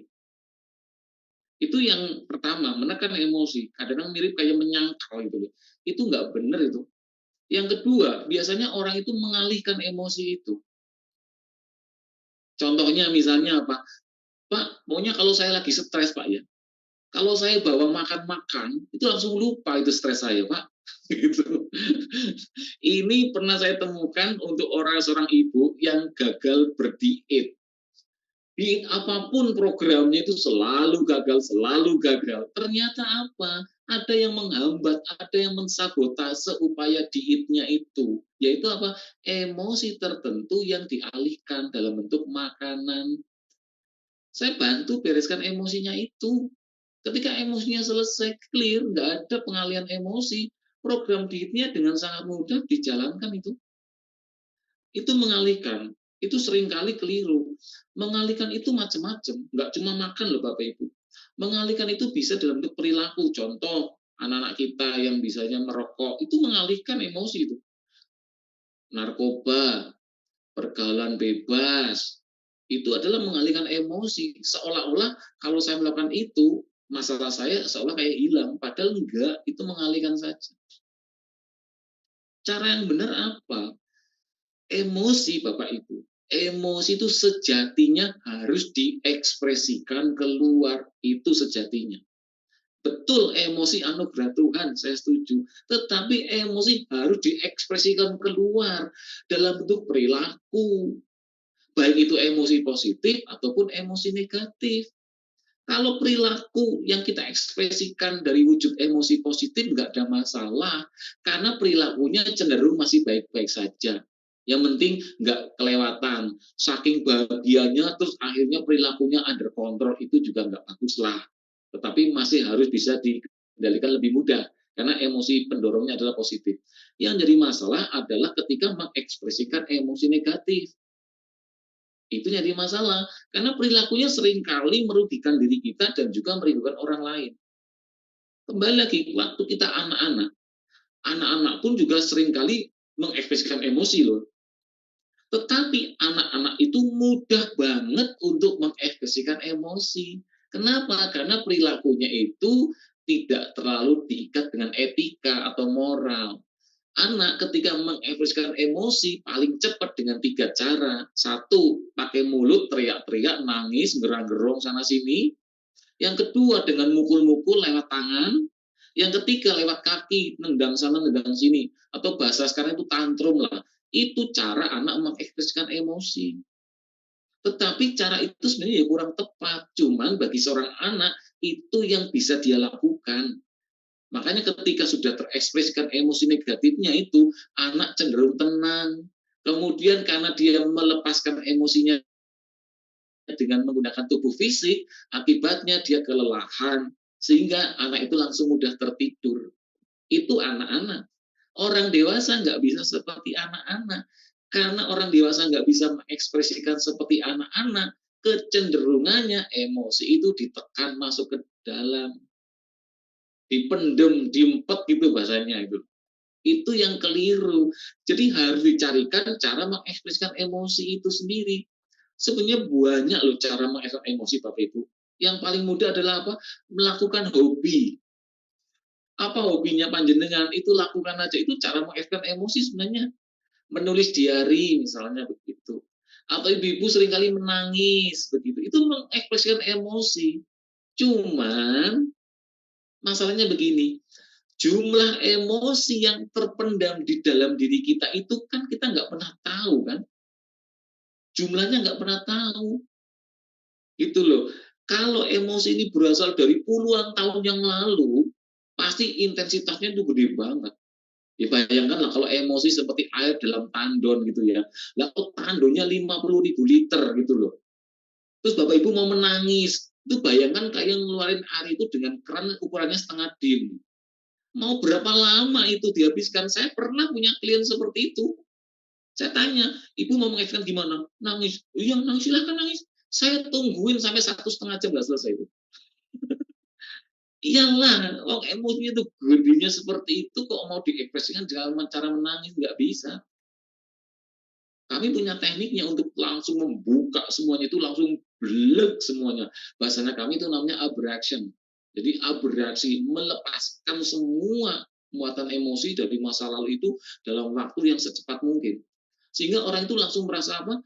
Lega Pak saya. Itu indikasinya seperti itu. Tapi leganya bukan lega sesaat.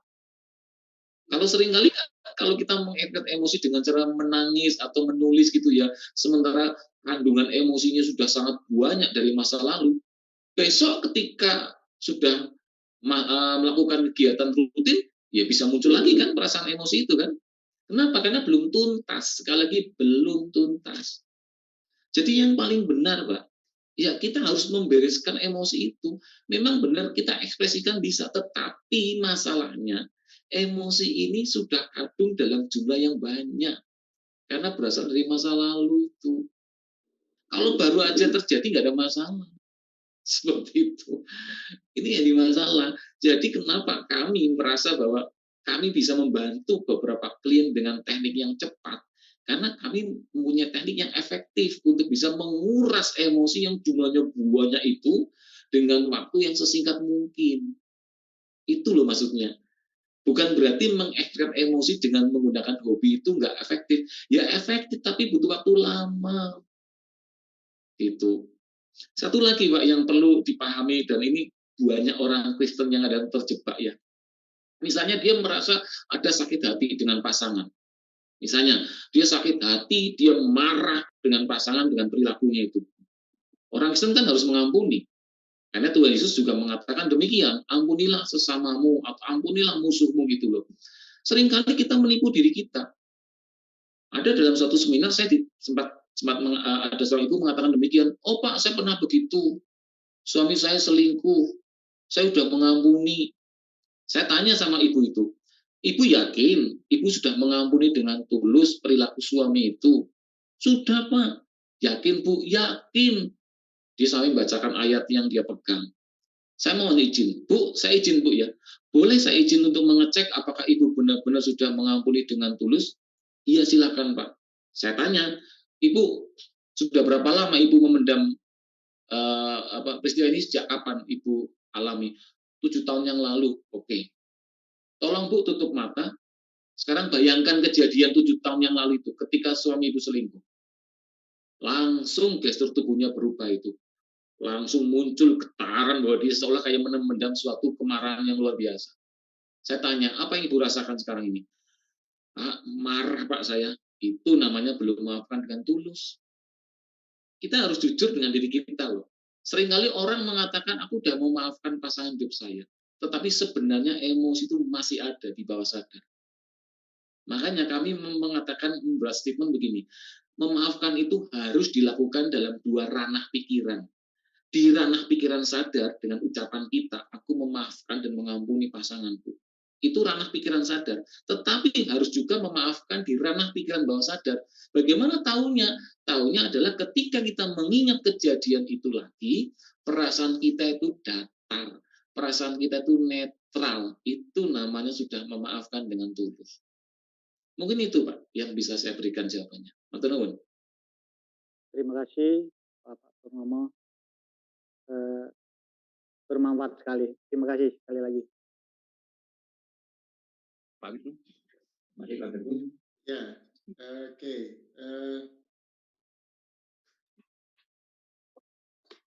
Bapak Ibu yang apa namanya? Yang tadi disampaikan oleh Pak Pur itu, ya, saya mau menekankan begini. Memang salah satu cara untuk bisa menghilangkan kecemasan dan stres misalnya, pasti nasihatnya memang adalah melakukan hal-hal yang positif ya, seperti yang tadi disampaikan, olahraga dan lain sebagainya. Nah, cuman catatannya menjadi begini, bagi seseorang yang bisa ya, yang bisa menyelesaikan secara mandiri itu baik.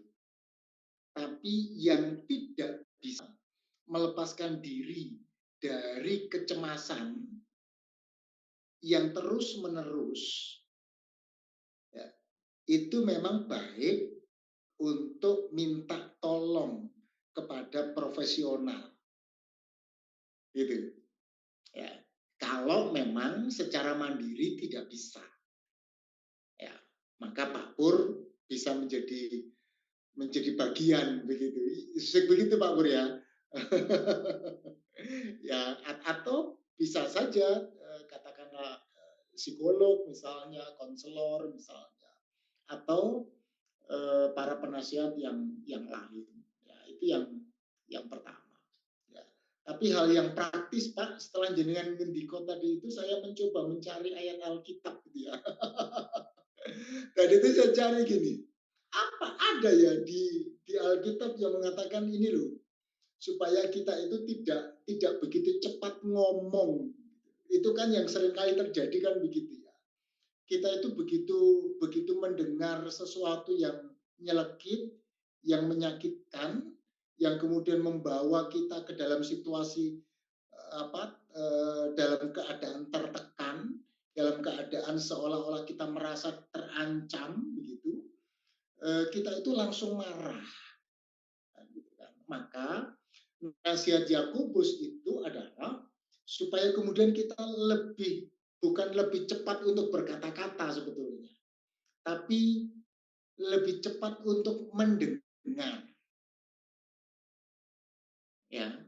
Nah, mendengar kalau yang tadi itu saya sampaikan terkait dengan salah satu cara efektif itu berdoa dan membaca Alkitab adalah Bapak Ibu, berdoa itu saya sepakat dengan Pak Pur tadi itu, berdoa itu apa yang mesti kita lakukan itu butuh kepekaan. Butuh kepekaan. Saya menjadi pendeta 0 tahun, Bapak Ibu, artinya baru ditapis dan kemudian ditempatkan di satu jemaat yang ada di daerah Jember. Bapak Ibu, di situ saya berada di satu masyarakat yang mohon maaf kalau boleh saya sebutkan misalnya. Ada cukup banyak sekali persoalan rumah tangga. Ada cukup banyak persoalan keluarga. Ya. Masyarakatnya keras. Ya. Saya itu setiap malam, setiap hari, doa saya itu seperti doanya Salomo. Tuhan, berikan saya hikmat untuk membedakan yang baik dan yang tidak baik. Saya tidak pernah minta kekayaan. Tidak pernah. Apa yang terjadi Bapak Ibu? Semakin hari saya berdoa itu bertahun-tahun, persoalan yang saya hadapi itu banyak sekali. Ya. Problem di jemaat itu besar sekali. Persoalan keluarga datang silih berganti.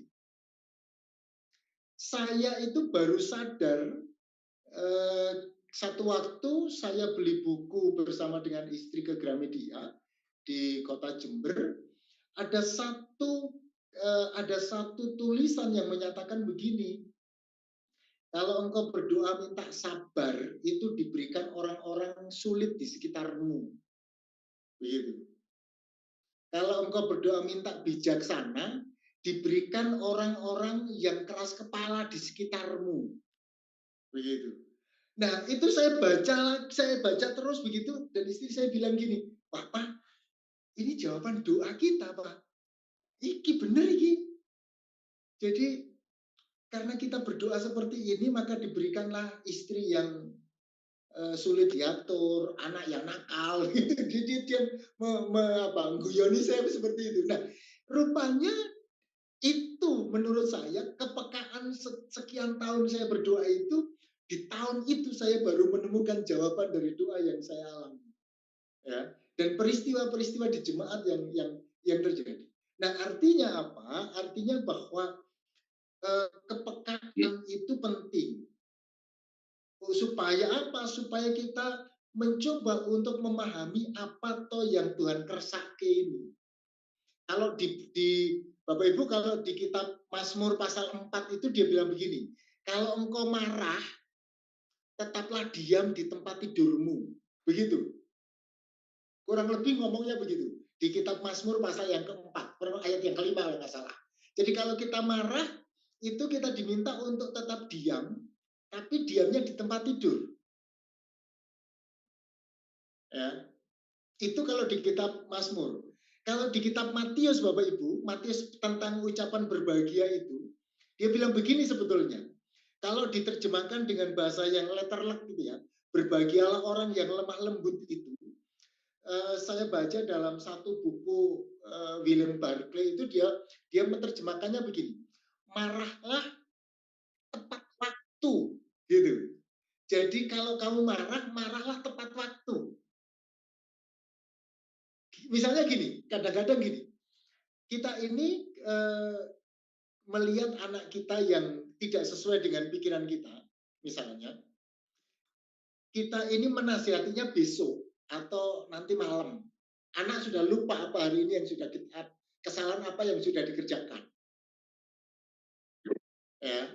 Nah, ternyata itu ada terjemahan lain di Matius pasal yang kelima ayat yang kelima itu disampaikan bahwa yang namanya lemah lembut itu adalah melakukan segala sesuatu itu tepat pada waktunya. Ya. Kalau memang harus diem. Saya senang dengan istilah Jawa empan papan itulah. Memang kita harus empan papan, gitu. Ya, artinya kita tahu persis kita sedang dalam situasi yang seperti apa. Kita tahu persis kapan kita harus marah dan kita tahu persis kapan kita harus melampiaskan emosi kita dan kita tahu persis kapan kita harus menyampaikan sesuatu dengan keras atau dengan lembut. Ya, gitu. Kalau kita begitu. Pak Jar dan Bapak Ibu sekalian. Ya, terima kasih. Kita tinggal ada waktu 3 menit begitu. Mungkin kalau masih ada yang mau disampaikan Bapak Ibu, ya kita simpan dulu begitu ya. Nanti menjadi rekomendasi kalau nanti kita akan melanjutkan percakapan di waktu yang lain, mungkin dengan tema-tema yang berbeda, tapi masih ada kaitannya dengan seperti itu. Oleh karena itu, sebelum saya tutup, saya mohon closing statement gitu ya dari Pak Po dan Pak Teguh, mungkin tidak nyampe 1 menit. Kemudian Pak Po dulu. Apa ya closingnya ya? Ya sebenarnya ginilah. Wajar ya, setiap orang itu pasti mempunyai emosi-emosi negatif yang berasal dari masa lalu, yang akhirnya muncul dan kita rasakan menjadi masalah di masa sekarang. Tetapi ingat Bapak Ibu, emosi-emosi negatif dari masalah itu bukan salahnya kita loh. Itu bukan salahnya kita. Itu banyak sekali berasal dari lingkungan ketika kita kecil dulu. Khususnya lingkungan keluarga. Khususnya orang tua atau pengasuh utama. Ini dari apa yang saya temukan di ruang terapi loh. Seperti itu. Jadi nggak usah merasa bersalah lah. Gunakanlah kesadaran diri kita di masa sekarang untuk membereskan diri kita. Itu aja. Agar hidup kita di masa sekarang itu menjadi lebih baik. Begitu. Seperti itu. Dan jangan sekali-kali mengatakan bahwa waktu akan membereskan atau menyembuhkan luka batin kita. Itu keliru besar. Harus ada upaya secara sadar. Apapun itu terserah. Nggak harus dengan kami sebagai profesional gitu. Tapi harus ada upaya secara sadar. Harus ada. Karena yang kita bereskan adalah emosinya itu. Kejadiannya itu netral Bapak Ibu. Tapi emosi itu loh yang jadi biang keladi sebenarnya. Tapi kalau nggak ada emosi juga rasanya hambar hidup ya, gitu kan. Hambar hidup, memang kayak micin gitu loh. Tetapi kalau dia itu ya nggak bagus gitu. Jadi memang benar emosi itu anugerah. Tetapi ya harus benar-benar kita kelola dengan baik begitu. Kita perlakukan dengan baik. Jadi sadaran itu penting sekali untuk menyadari diri kita bahwa iya hidup saya memang ada sesuatu yang kurang, ada satu masalah di hidup saya sehingga hidup saya tidak seperti yang saya inginkan. Bereskan emosi yang melekat dari masalah itu. Hidup ibu pasti akan lebih baik. Itu aja sih closingnya. Monggo Pak Teguh. Iya. Kecemasan dan stres itu bukan persoalan semata tentang kekhawatiran, bukan hanya persoalan tentang ketakutan, tentang apa yang sudah terjadi dan apa yang akan terjadi di hadapan kita, bukan. Tetapi itu juga adalah persoalan kepedulian. Jadi kalau kita cemas terhadap keluarga kita, itu sebetulnya kita juga sedang mengupayakan kepedulian terhadap keluarga kita. Kalau kita cemas tentang masa depan kita, itu sebetulnya kita sedang sangat peduli terhadap masa depan yang akan kita rengkuh. Jadi kecemasan dan stres itu selalu berkaitan dengan yang positif dan tidak selalu negatif. Begitu Pak Jar, Pak Nuwun. Terima kasih. Terima kasih untuk Pak Purnomo dan juga Pak Teguh untuk waktunya di malam ini. Kiranya nanti suatu waktu kita boleh berbincang-bincang lagi dalam tema-tema yang berbeda sehingga dapat menolong kami semua dalam menyadari diri dan juga dapat mengatasi dirinya sendiri dan juga menghadapi segala yang ada dalam kehidupan. Oleh karena itu, terima kasih juga kepada Bapak Ibu yang tergabung di dalam ruang Zoom ataupun yang bergabung bersama-sama di Omang Teologi. Yang demikian, mari kita tutup perjumpaan ini, mari kita berdoa. Bapa yang baik, kami sungguh bersyukur jika di malam ini Engkau perkenankan kami untuk berbincang-bincang membahas tentang hipnoteologi mengatasi kecemasan dan stres. Kiranya ini menjadi berkat bagi hidup kami, ini menjadi berkat bagi kehidupan kami, sehingga demikian kami menjadi pribadi yang mampu melewati kehidupan ini, kami mampu untuk bersosialisasi, kami mampu untuk senantiasa bersyukur akan setiap anugerah yang Allah nyatakan bagi hidup kami. Bapak, kami akan mengakhiri untuk bincang-bincang di malam ini. Kami akan kembali ke tempat kami masing-masing, dalam aktivitas kami masing-masing, dalam rumah kami masing-masing. Dalam nama Tuhan kami Yesus Kristus, kami berdoa dan bersyukur. Amin. Terima kasih semuanya. Terima kasih Pak Pendeta Jaryono. Matur suwun Semuanya. Emmanuel Teguh, kapan-kapan ngobrol lagi Pak. Oke, siap-siap Pak Deni. Terima kasih semuanya. Saya baru Pak Pur. ketemu lama ini. Ya, matur nuwun semuanya. Fasilitasnya. Monggo.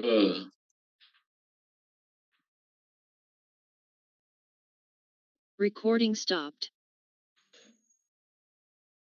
Oh, Pak Pur sudah out. Oke, Pak Jar, terima kasih ya. Saya keluar ya. Wah, ini